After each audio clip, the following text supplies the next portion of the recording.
ராணிப்பேட்டை மாவட்டம் ஆற்காடு அருகே பால் உற்பத்தியாளர் கூட்டுறவு சங்கத்தில் 46 லட்சம் ரூபாய் பண மோசடி செய்த புகாரில் சங்க செயலாளரை போலீசார் கைது செய்தனர்.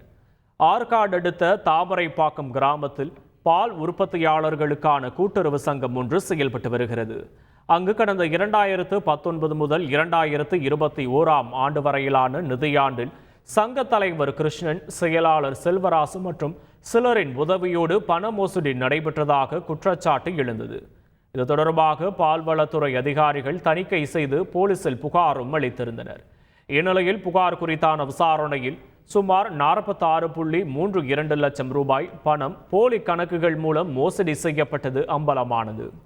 இந்நிலையில் செல்வராசுவை கைது செய்த பொருளாதார குற்றப்பிரிவு போலீசார் அவரை நீதிமன்றத்தில் ஆஜர்படுத்தி சிறையில் அடைத்த நிலையில் தொடர்ந்து விசாரணை நடத்தி வருகின்றனர்.